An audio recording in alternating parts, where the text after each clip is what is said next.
Hello students, एक बार फिर से आप सभी लोगों का सॉलिड स्टेट में बहुत बहुत वेलकम किया जाता है। तो पिछली क्लास में हमने बात की थी यूनिट सेल की, हमने इकाई सेल की बात की थी और आपको बताया था कि इकाई सेल क्या होता है, इकाई सेल कितने प्रकार का होता है और हमने डिटेल में घनीय एकक कोशिका यानी क्यूबिक यूनिट सेल की बात की थी। और मैंने आपको बताया था कि जो आपकी घनीय एकक कोशिका या क्यूबिक यूनिट सेल है वो 3 प्रकार की होती है। कितने प्रकार की होती है? 3 प्रकार की होती है। सरल घनीय एकक कोशिका, काय केंद्रित घनीय एकक कोशिका और फलक केंद्रित घनीय एकक कोशिका। और मैंने आपको यह भी बताया था कि सरल घनीय एकक कोशिका में जो अवयवीकरण होते हैं वो केवल किनारों पर उपस्थित होते हैं, जबकि काय केंद्रित वाली घनीय एकक कोशिका में अवयवीकरण किनारों के अतिरिक्त मध्य में भी उपस्थित होता है, जबकि फलक केंद्रित वाले में किनारों के अतिरिक्त अवयवीकरण प्रत्येक फलक पर उपस्थित होते हैं।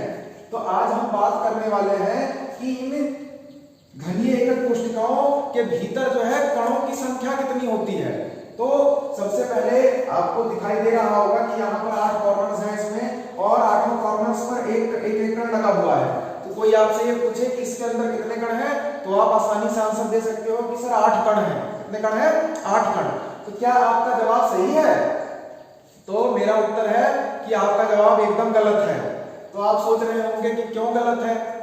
क्यों गलत है? क्योंकि यहाँ पर आपको जो किनारों पर अवयवीकरण नजर आ रहे हैं यूनिट सेल के, ये पूरी तरह से इसके भीतर नहीं है, पूरी तरह से इसके भीतर नहीं है। ये जितने भी अवयवीकरण आपको किनारों पर लगे हुए नजर आ रहे हैं कुछ छोटे बड़े बन गए हैं, जैसे कि हमारे हाथ में मार्कर है, मशीन तो है नहीं। तो ये जो अवयवीकरण है आपके, ये आकार में एकदम बराबर होते हैं और एक दूसरे से सटे हुए होते हैं। तो ये बात आप ध्यान में रखिएगा कि इन सबका आकार बराबर होता है और ये आपस में सटे हुए होते हैं।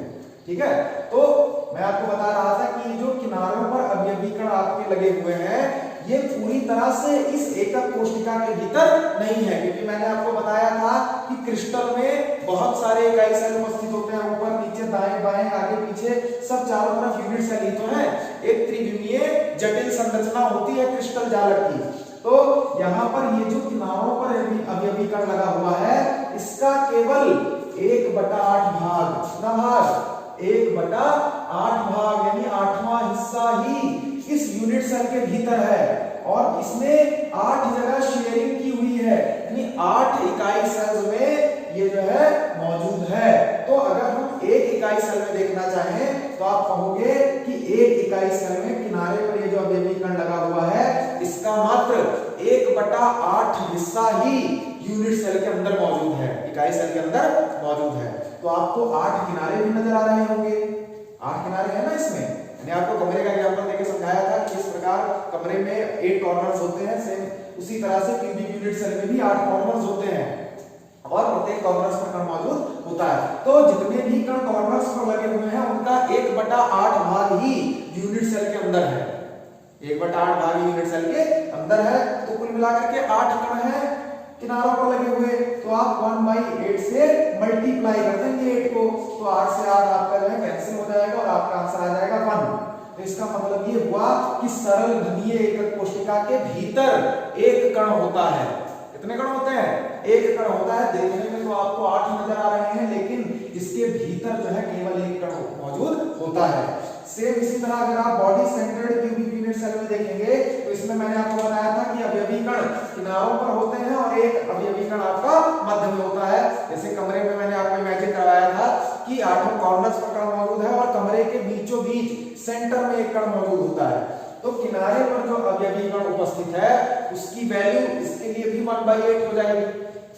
1/8 हिस्सा ही किनारे वाले कण का इसके भीतर होगा और बाकी जो है ये 7 अन्य जगहों पर इसमें 7 अन्य यूनिट सेल्स से शेयरिंग किया हुआ है अपने इस अवयवीकरण को। तो 1/8 × 8 इसमें भी कर देंगे और एक अवयवीकरण जो आपका बीचों बीच मौजूद है, जैसे कमरे के बीचों बीच जो मौजूद है वो तो पूरी तरह से आपका यूनिट सेल के भीतर हो गया।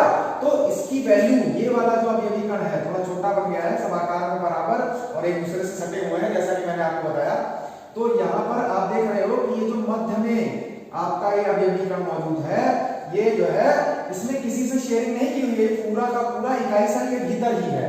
ठीक, तो कॉर्नर्स वालों की वैल्यू 1 हो गई और ये पूरी तरह से ये भी यूनिट सेल के भीतर है। तो कुल मिला करके आपकी body centred cubic unit cell में काय केंद्रित घनीय एकक कोशिका में 2 कण हो गए। कितने कण हो गए? 2 कण। इसके भीतर 2 कण हो गए। देखने पर आप जब गिनोगे ऐसे तो आपको 9 दिखाई दे रहे होंगे, लेकिन इसके भीतर केवल और केवल 2 कण हैं। कितने कण हैं?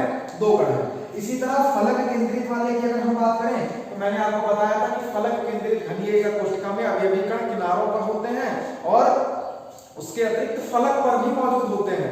फलक के बारे में मैंने आपको समझाया था, कमरे का एग्जांपल दिया था मैंने कि जिस तरह से कमरे के कॉर्नर्स पर एक एक कण है तो आपको 6 वॉल्स नजर आती हैं, 6 दीवारें नजर आती है ना कमरे पर। तो एक आगे एक पीछे ऊपर नीचे बाएं दाएं 6 दीवारें होती है, तो उनको आप फलक कह सकते हो। तो उन दीवारों के मध्य में एक एक कण उपस्थित है।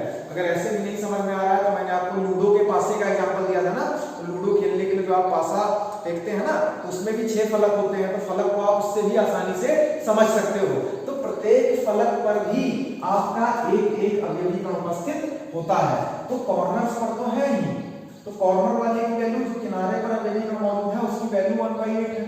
कितनी है? 1/8 है।